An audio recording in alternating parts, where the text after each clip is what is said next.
베드로전서 5장 1절에서 4절에 있는 말씀을 다 같이 합독하시겠습니다. 너희 중 장로들에게 권하노니 나는 함께 장로된 자요 그리스도의 고난의 증인이요 나타날 영광에 참여할 자니라. 너희 중에 있는 하나님의 양무리를 치되 억지로 하지 말고 하나님의 뜻을 따라 자원함을하며 더러운 이득을 위하여 하지 말고 기꺼이 하며 맡은 자들에게 주장하는 자세를 하지 말고 양무리의 본이 되라. 그리야 하면 목자장이 나타나실 때에 시들지 아니하는 영광의 관을 얻으리라. 아멘. 기도합니다. 은혜로우신 하나님, 저희들의 아버지 마음을 받아주시길 원합니다. 아멘. 온전하게 아버지 말씀을 사모하는 이 시간이 될 수 있도록 도와주시고 아버지 모든 어둠의 세력들이 다 떠나가고 하나님 하늘의 천군 천사로 이것을 호위하여 주시고 방송을 통해 참여하는 성도님들의 있는 그것도 호위하여 주셔서 온전하게 예배드리며 말씀을 사모할 수 있도록 축복하여 주시옵소서. 감사하며 예수님의 이름으로 기도드립니다. 아멘. 교회의 직분에는 항존직과 임시직이 있습니다. 항존직이란 교회에 항상 있어야 할 직분을 의미합니다. 교회가 이 땅에 있는 동안 항상 존재해야 할 직분이지요. 임시직이란 교회에서 안수 없이 임시로 세우는 직분을 의미합니다. 장로교 합동 측은 목사와 장로, 안수집사와 암수집사를 항존직으로 보고 장로교 통합 측과 기장 측 그리고 감리교는 권사까지 항존직으로 봅니다. 교회에서 가장 중요한 직무는 말씀을 가르치고 교훈하는 것입니다. 이 직무를 맡은 목사는 교회에 항상 존재하는 직원이라 항존직입니다. 또한 교회의 신성과 질서를 유지하기 위해서 다스리는 직책인 목사와 장로도 항상 존재해야 할 직원이라 항존직입니다. 그리고 하나님의 사랑을 실천하며 어려운 자들을 돌보고 구제하면서 봉사하는 안수집사와 권사도 항상 존재하는 직원이라 항존직입니다. 이분들은 일단 안수하여 임직을 받으면 본인이 사직하거나 면직되지 않는 한 설령 시무를 사면하고 쉬고 있어서 무임목사, 무임장로, 무임집사라 할지라도 그 직분은 종신토록 없어지지 아니한다고 하여서 종신직이라고도 표현을 합니다. 이에 반해 남녀 전도사, 또 남녀 서리집사, 권찰 등은 임시직원으로서 해마다 연초에 교회에서 임명을 합니다. 만약에 교인으로서 품위를 잃고 교회 내에서 문제를 일으켜 목사와 장로로부터 치리를 받아 서리집사의 명단에서 제외된다면 그 해에는 서리집사의 역할을 하지 못합니다. 그리고 1년간 자숙하면서 교인으로서 품위를 회복한다면 그 다음 해부터 다시 임명을 받을 수가 있습니다. 이렇게 교회에는 항존직과 임시직이 서로의 위치에서 각자의 역할을 잘 감당할 때 건강하게 성장할 수 있습니다. 특별히 교회의 어른인 목사와 장로들은 하나님의 양무리들을 잘 보살펴야 하기 때문에 그 책임이 막중하다고 할 수 있습니다. 유대인들의 박해로 고향을 떠나 낯선 곳에 가서 정착하여 살아야 했던 디아스포라 그리스도인들은 그들에게 가장 힘이 되고 위로가 됐던 것은 바로 교회였습니다. 그들이 모여 세운 신앙 공동체인 교회는 무엇보다도 그들의 안식처였죠. 그 지역의 사람으로부터 핍박과 미혹을 받아도 교회가 있었기에 위로받고 견딜 수가 있었던 것입니다. 그래도 교회가 건강하게 성장하는 것이 무엇보다 중요한 것입니다. 왜냐하면 사탄은 언제나 교회를 무너뜨리려고 교인들로 하여금 교회를 떠나가게 한 후에 그들을 두려움과 염려 속에 절망하며 살아가게 하여 주님을 향한 믿음을 저버리게 하려고 하기 때문입니다. 교회가 건강하게 성장하려면 리더인 장로들이 하나님의 말씀에 따라 그 직분을 잘 감당해야 하고 젊은 자들은 장로들을 겸손하게 순종해야 합니다. 그래야 사탄의 공격을 이기고 서로 사랑하고 서로 대접하고 서로 봉사하면서 서로에게 안식처가 되어주는 교회로 세워갈 수가 있는 것입니다. 그래서 베드로는 먼저 자신을 장로라고 소개를 했습니다. 장로의 헬라어 프레스뷰테로스는 히브리어로는 자켄입니다. 더 늙은, 손위에, 노인, 장로라는 뜻이 있는데 이 단어는 늑다의 히브리어 자켄에서 유래되었는데 이 자켄에서 턱수염의 히브리어 자칸이 파생되었습니다. 즉 턱수염이 있는 늙은 사람, 그 사람을 장로라라는 뜻입니다. 이렇게 처음에는 나이가 많은 연장자들을 부르는 호칭으로 사용되었으나 점차 교회의 리더로서 장로라는 어떤 특정 계층을 뜻하는 말이 되었습니다. 그래서 이 말은 나이가 많은 사람들을 의미하는 것이 아니라 교회의 지도자들을 의미하게 된 것입니다. 영이 성장 성숙하여 주님의 뜻에 따라 살면서 다른 성도들을 주님께로 인도할 수 있는 사람들을 의미하는 것입니다. 신약에서는 이미 초대 예루살렘 교회에 장로 제도가 있었으며 바울과 바나바도 전도 여행을 하면서 세운 교회에 각각 장로를 세운 것을 볼 수가 있습니다. 우리 사도행전 11장 29절 30절 같이 읽겠습니다. 제자들이 각각 힘대로 유대에 사는 형제들에게 부제를 보내기로 작정하고 이를 실행하여 바나바와 사울의 손으로 장로들에게 보내니라. 아멘. 사도행전 14장 23절입니다. 각 교회에서 장로들을 택하여 금식 기도하며 그들이 믿는 주께 그들을 위탁하고. 아멘. 사도행전 11장 29절에서 30절에 있는 말씀은 글라디오 로마 황제 때 예루살렘에 극심한 흉년이 들어서 성도들이 큰 어려움을 겪고 있었습니다. 그때 이방 지역에 흩어져 있던 제자들이 구제연금을 모아서 바나바와 바울에게 주고 그것을 예루살렘 교회 장로들에게 보냈다라는 말씀입니다. 또 사도행전 14장 23절의 말씀은 바나바와 바울이 1차 선교 여행을 마칠 때 복음을 전한 지역에 교회를 세우고 장로들을 임명하고 그들에게 교회를 맡겼다라는 말씀입니다. 이렇게 초대교회 때부터 장로라는 직분이 있었습니다. 그래서 유대인들의 박해로 소아시아 지역으로 흩어져 살았던 그리스도인들이 교회 공동체를 세울 때에도 장로라는 직분이 있었던 것입니다. 사실 예수님의 12제자인 사도들은 모든 교회의 어른입니다. 그러나 장로들은 그 지역 교회의 어른이었습니다. 그런데 베드로는 그런 사도로서의 권위를 내려놓고 그 지역 교회의 장로로서 자신을 낮추며 자신을 소개한 것입니다. 사도로서의 권위를 내세우기보다는 성도들을 섬기려는 마음으로 자신을 낮춘 것입니다. 또한 자신을 그리스도의 고난의 증인이라고 했습니다. 베드로는 예수님이 겟세마네 동산에서 대제사장이 보낸 무리들에게 끌려가시는 것을 보았고 갈보리 언덕에서 십자가에 못 박혀 죽으시는 모습도 먼 발치에서 보았을 것입니다. 아무 죄도 없는 그분께서 그렇게 모진 고문을 당하시고 가장 잔인한 형벌인 십자가에 못 박혀 죽으신 것을 보고 도저히 이해할 수가 없었을 것입니다. 그러나 나중에 그것이 우리의 모든 죄를 사하시고 구원하시기 위한 고난이었다는 걸 알았을 때 얼마나 감사했겠습니까? 그래서 자신도 그 그리스도의 고난에 참여하는 자로 살아가겠다라고 한 것입니다. 또한 그는 자신을 나타날 영광에 참여한 자라라고 했습니다. 그 영광은 주님께서 다시 오실 때에 나타날 것이었습니다. 그러나 베드로는 이미 여러 번 그 영광에 둘러싸인 주님을 보았습니다.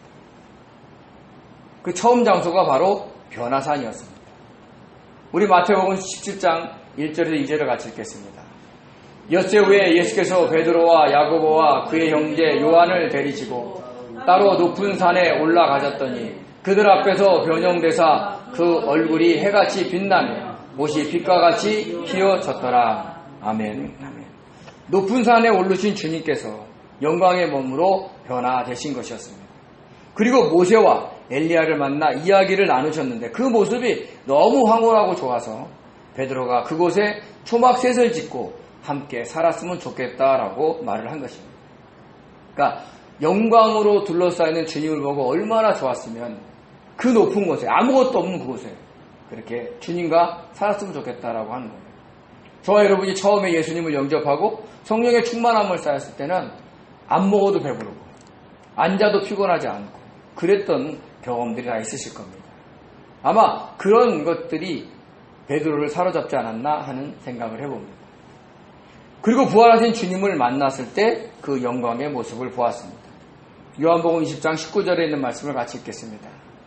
이날 곧 안식 후 첫날 저녁 때에 제자들이 유대인들을 두려워하여 모인 곳에 문들을 닫았더니 예수께서 오사 가운데 서서 이르시되 너희에게 평강이 있을지어다. 아멘. 제자들이 유대인들이 두려워서 문을 닫고 있었는데 주님은 부활체로 영광의 모습으로 들어오신 겁니다. 즉 문을 통과해서 들어오신 것이죠. 그때 도마가 없었습니다. 그래서 도마가 함께 있을 때 주님은 또 나타나셨습니다. 그리고 베드로가 다른 제자들과 함께 디베라 바다에서 물고기를 잡고 있을 때도 나타나셨습니다.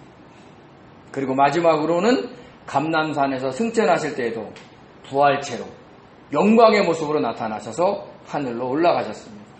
이렇게 베드로는 부활의 영광을 입고 오신 주님을 4번 이상 본 것입니다. 그래서 그 영광에 참여할 자라고 확신을 가지고 말하면서 자신을 소개할 뿐만 아니라 베드로전서를 읽는 독자인 성도들에게 그 하늘의 소망을 심어주고 있는 것입니다. 그 영광을 받기에 성령의 충만함을 받은 베드로와 제자들은 이 땅의 것을 내려놓고 순교하기까지 복음을 전했습니다. 그 영광에 함께 참여하자고 지금 베드로는 자신을 소개하면서 성도들에게 권면을 하고 있는 겁니다. 이렇게 자신을 소개한 후 베드로는 장로들에게 3가지를 권면합니다. 우리 베드로전서 5장 2절에서 3절을 같이 읽겠습니다. 너희 중에 있는 하나님의 양무리를 시되 억지로 하지 말고 하나님의 뜻을 따라 자원함으로 하며 더러운 이득을 위하여 하지 말고 기꺼이 하며 맡은 자들에게 주장하는 자세를 하지 말고 양무리의 본이 되라. 아멘. 너희 중에 있는 하나님의 양무리를 치라라고 했습니다. 교회 공동체 구성원인 성도들은 모두 하나님의 양들이란 뜻입니다. 베드로의 양도 아니고 장로들의 양도 아닌 하나님의 양들로서 하나님께서 장로들에게 맡기신 것임을 분명하게 한 겁니다. 그래서 우리는 성도들을 교회의 목사인 주의 종의 양이다라고 얘기하면 절대 안 됩니다. 그리고 목회자도 그것을 자신의 양으로 여기고 성도들을 대해서도 절대로 안 됩니다. 하나님께서 맡겨주신 양입니다. 요한복음 10장 14절에서 16절을 같이 읽겠습니다. 나는 선한 목자라. 나는 내 양을 알고 양도 나를 아는 것이 아버지께서 나를 아시고 내가 아버지를 아는 것과 같으니 나는 양을 위하여 목숨을 버리노라. 또 이 우리에 들지 아니한 다른 양들이 내게 있어 내가 인도하여야 할 터이니 그들도 내 음성을 듣고 한 무리가 되어 한 목자에게 있으리라. 아멘. 이스라엘 백성뿐만 아니라 이방인들 중에서도 주님의 양이 있다는 말씀이고 그 양들을 하나님 아버지께로 인도할 것이다 라는 말씀입니다. 이 사명을 교회 장로들이 지금 완성해 가야 하는 것입니다.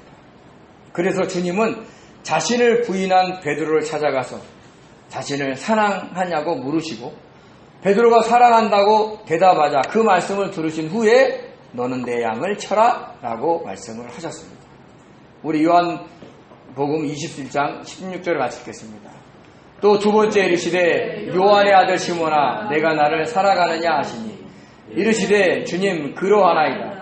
내가 주님을 사랑하는 줄 주님께서 아시나이다. 이르시되 내 양을 치라 하시고 그래 너가 나를 진심으로 사랑한다면 나의 양들도 사랑하면서 잘 섬기고 양육할 거야 라고 믿으면서 맡기신 겁니다.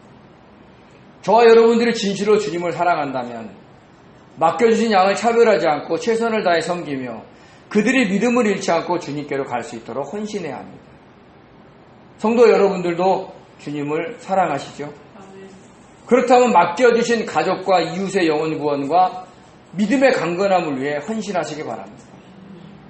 이렇게 교회 성도들이 하나님의 약물이 된 것을 각인시킨 후에 너희들이 진실로 주님을 사랑한다면 하나님의 약물이를 치라 돌보라 라고 권면을 한 것입니다. 그런데 아무렇게나 약물이를 치라 그렇게 얘기하지 않았어요.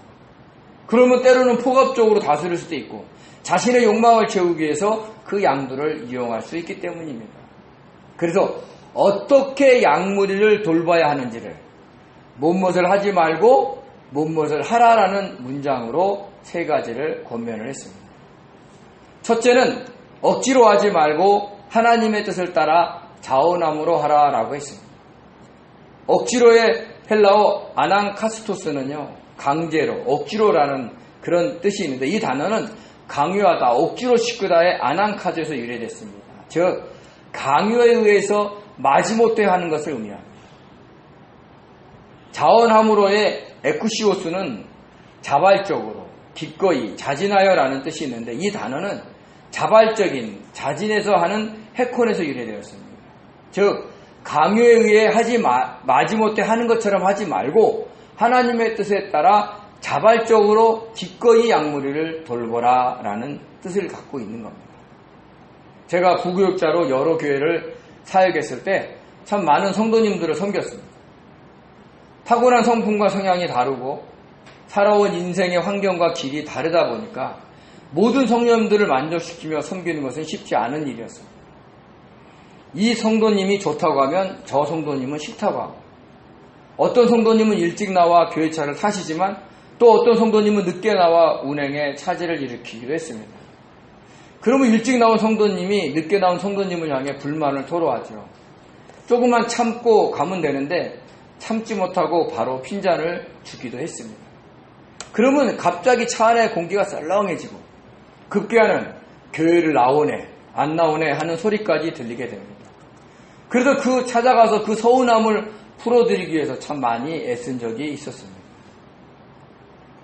또 어떤 행사를 치르려고 했을 때 다양한 생각을 가지고 있어서 모든 성도님들이 한 마음을 가지고 참여하게 하는 것도 쉽지가 않았습니다.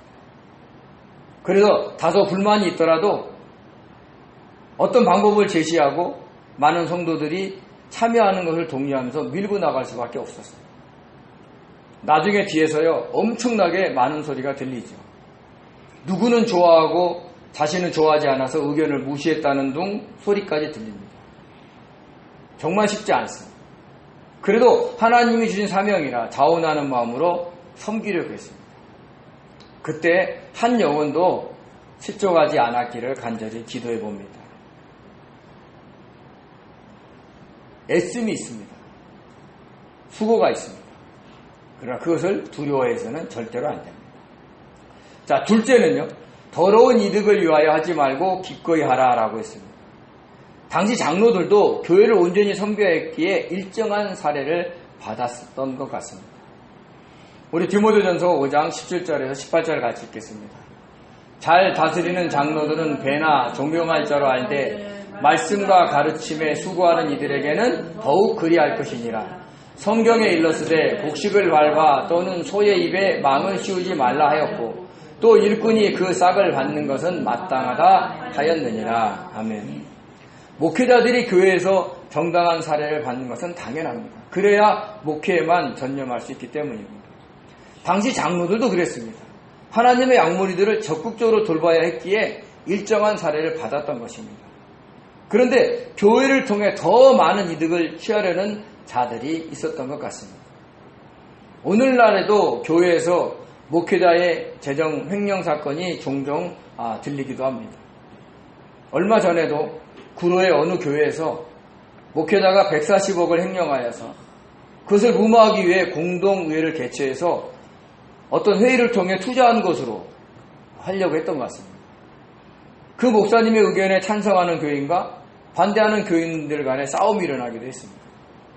후추 스프레이를 뿌리기도 하고 또 어떤 성도는 전기 충전기까지 가지고 있었다고 합니다.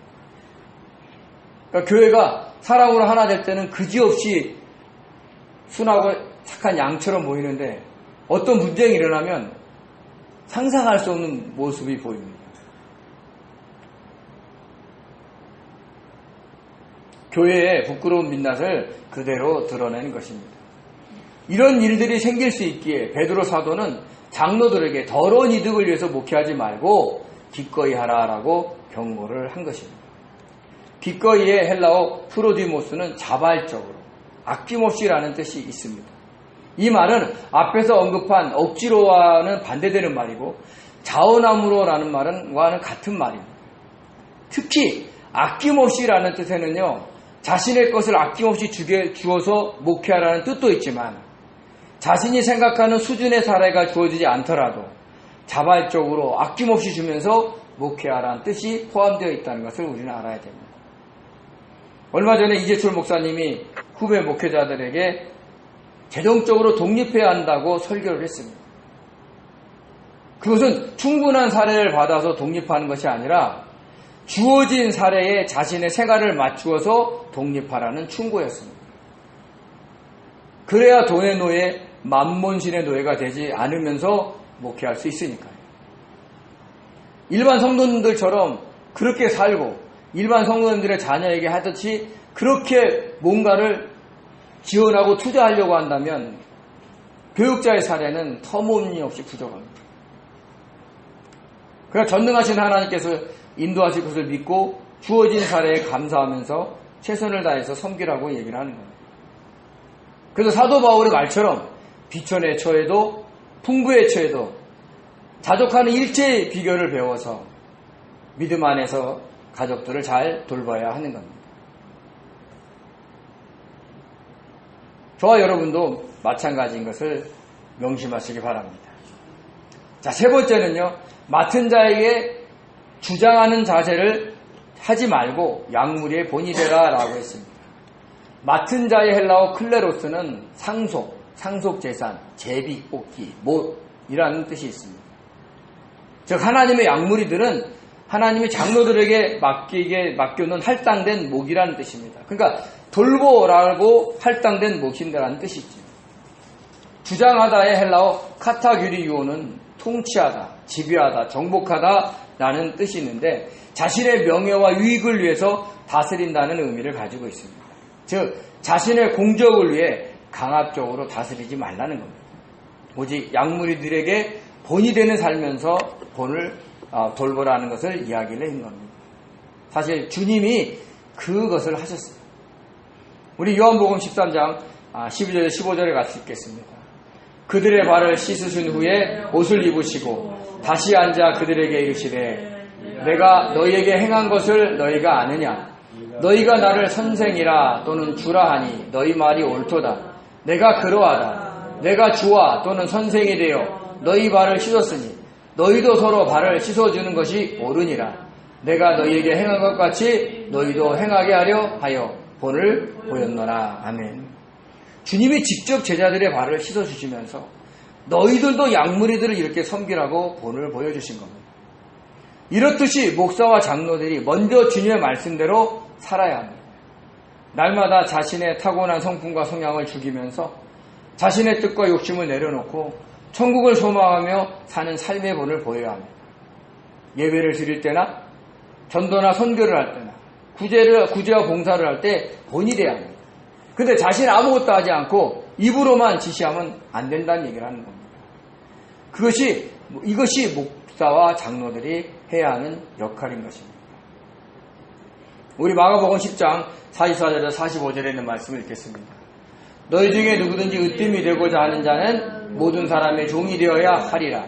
인자가 온 것은 섬김을 받으려 함이 아니라 도리어 섬기려 하고 자기 목숨을 많은 사람의 대속물로 주려 함이니라. 아멘. 예수님의 제자들 중에 세베대의 아들인 야고보와 요한이 예수님을 찾아와서 주님께서 이 땅에서 영광을 받으실 때, 즉 권력을 잡으실 때 자신들을 주의 우편과 좌편에 앉게 해달라고 요청을 했습니다. 우리나라 옛날 말로 하면 영의정과 자의정을 주라 이런 얘기를 하는 겁니다. 근데 주님은 그들이 너희가 구하는 것을 알지 못한다고 하면서 내가 마시는 잔을 마실 수 있으며 내가 받는 세례를 받을 수 있느냐라고 물으셨습니다. 그것은 십자가의 죽음을 의미하는 것이었습니다. 그러나 야고보와 요한은 주님의 물음의 진리를 알지 못하면서 할 수 있다라고 대답을 했죠. 그의 대답을 들으신 주님께서는요, 너희가 내가 마시는 잔과 내가 받는 세례를 받으려니와 내 좌우편에 있는 것은 내가 줄 것이 아니라 누구를 위해 준비되었던지 그들이 얻을 것이다 라고 하시면서 그들의 요구를 거절하셨습니다. 이 내용이 다른 제자들에게 알려지자 다른 제자들이 야고보와 요한에게 화를 낸 겁니다. 그때 주님이 제자들에게 하신 말씀이 이 본문입니다. 으뜸이 되고자 하는 자는 모든 사람의 종이 되어야 한다는 말입니다. 그러면서 인자가 온 것은 섬김을 받으려 함이 아니라 도리어 섬기려 하고 자기 목숨을 많은 사람들의 대속물로 주려 함이라고 하셨습니다. 자기 목숨까지 내어주기까지 주님이 본을 보여주시는 것입니다. 양무리의 본이 되는 것은 바로 이런 섬김을 의미하는 겁니다. 반대로 굴림은 세상적인 본을 될 수 있기 때문에 기독교의 본이 될 수가 없는 겁니다. 근데 어떻습니까? 많은 교회들이 목회자가 섬깁니까? 굴림합니까? 굴림하는 경우가 많습니다. 그것을 굉장히 조심해야 되죠. 근데 그렇게 굴림하면 신령하다고 여기고 능력이 있다고 여기고 그리고 사람들이 따라갑니다.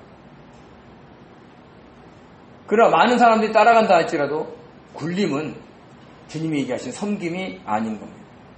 그렇게 양무리의 본이 되어 하나님의 양들을 잘 돌봐야 나중에 주님이 다시 오실 때 그들에 대한 보고를 해야 합니다.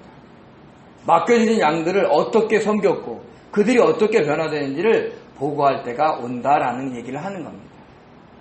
우리 히브리서 13장 17절 같이 읽겠습니다. 너희를 인도하는 자들에게 순종하고 복종하라. 그들은 너희 영혼을 위하여 경성하기를 자신이 청산할 자인 것 같이 하느니라. 그들로 하여금 즐거움으로 이것을 하게 하고 근심으로 하게 하지 말라. 그렇지 않으면 너희에게 유익이 없느니라. 옛날 개역 한글에는요, 저 청산할 자가 회개할 자 같이라고 표현을 했어요. 그때 저는 처음 잘못 읽어가지고 목회자들이 성도들을 위해서 회개하는 줄 알았어요. 근데 그 회개가 아니라 그 회개의 그 청산의 그 헬라어가 말이에요, 말. 그러니까 하나님 앞에 그 사람을 위해서 말을 한다라고 얘기를 하는 거예요. 그래서 다른 성경을 찾아봤어요. 그랬더니 다른 성경에서는 제대로 번역을 했더라고요. 같이 한번 읽어보겠습니다. 먼저 세 번역입니다. 그들은 여러분의 영혼을 지키는 사람이요 이 일을 장차 하나님께 보고드릴 사람들입니다. 현대인의 성경입니다. 그들은 자기들이 한 일을 하나님께 보고해야 할 사람이므로 정신을 바짝 차리고 여러분의 영혼을 보살핍니다. 현대어 성경입니다. 여러분의 영혼을 돌보는 일을 맡은 그들은 장차 자기 직무를 얼마나 충실히 이행했는가를 하나님께 아뢰 것입니다. 아멘.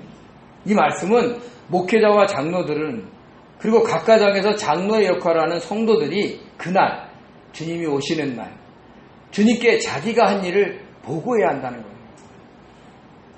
이 사실을 알고 군림하는 자세가 아닌 섬김의 자세로 성도들의 영혼 구원과 믿음의 강건함을 위해서 일을 해야 한다라는 뜻입니다.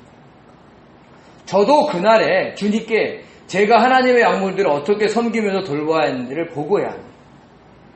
그러므로 억지로 하지 않고 더러운 이익을 위해 하지 않고 주장하는 자세로 하지 않고 섬기려고 열심히 목회를 하고 있는 겁니다. 굉장히 애쓰고 있는 거죠.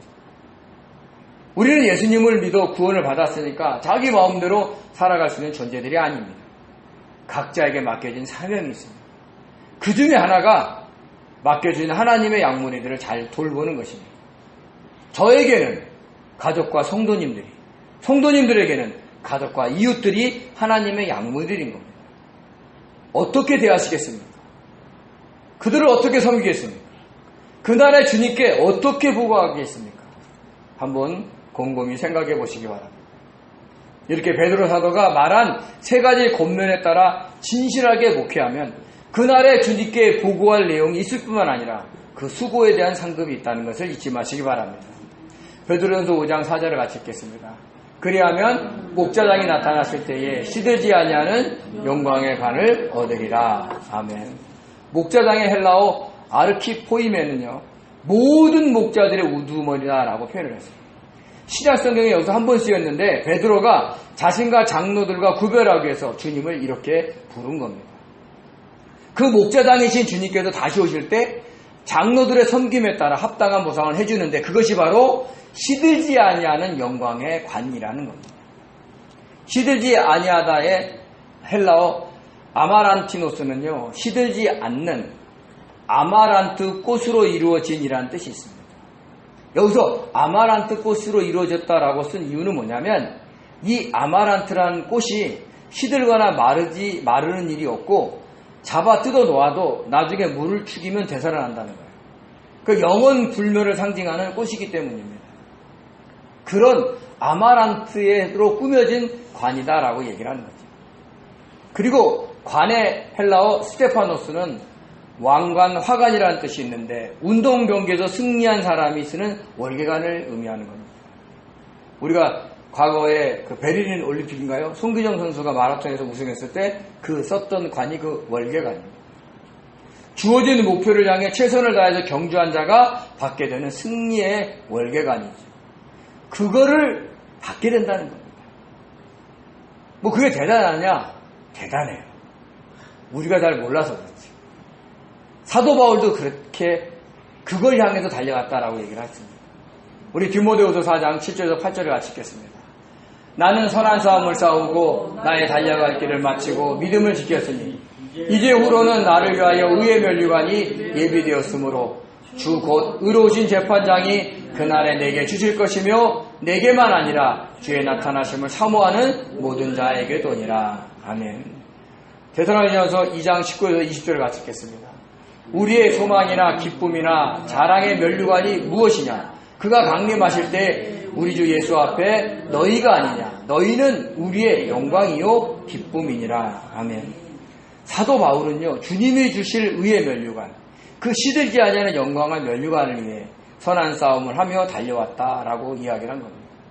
그리고 주님께서 재림하실 때 자신이 섬겼던 성도들이 자신에게 맡겨진 하나님의 양들이고 자신이 그들을 어떻게 섬겼으며 그들이 지금 어떻게 잘 믿고 있는지 보여줘야 한다는 거죠. 그러니까 보고해야 한다는 거예요.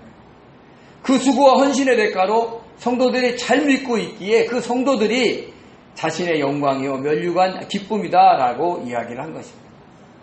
주님께 보고할 증거이고 주님께서 시들지 아니하는 영광의 주님께로부터 시들지 아니하는 영광의 관을 받게 되는 근거가 되기 때문에 그 성도들을 향해서 자신의 영광이요 기쁨이다라고 한 것입니다.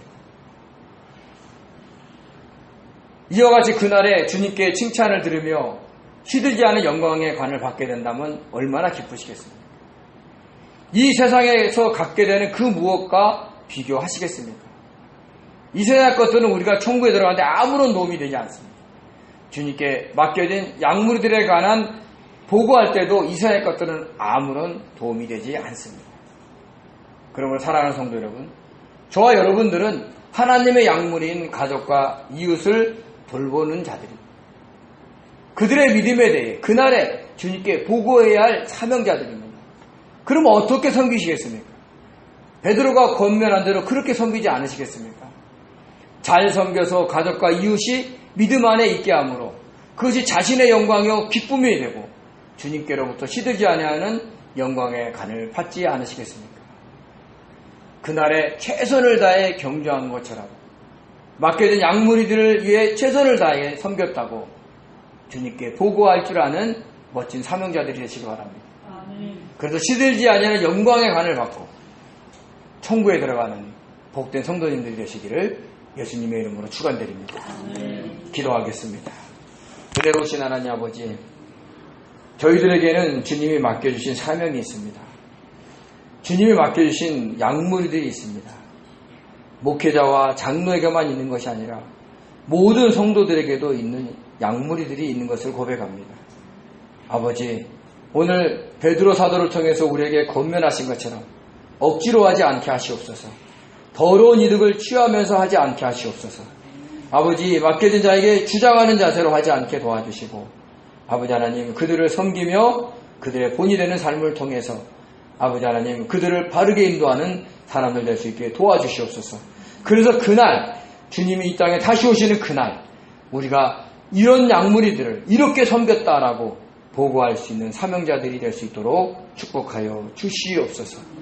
견뎌야 됩니다. 인내해야 됩니다. 참아야 됩니다. 울어야 됩니다. 그러나 그 길이 복된 길이므로 아버지 잘 순종하며 갈 수 있도록 성령님 저희들을 도와주시옵소서. 감사하며 예수님의 이름으로 기도드립니다. 아멘. 아멘.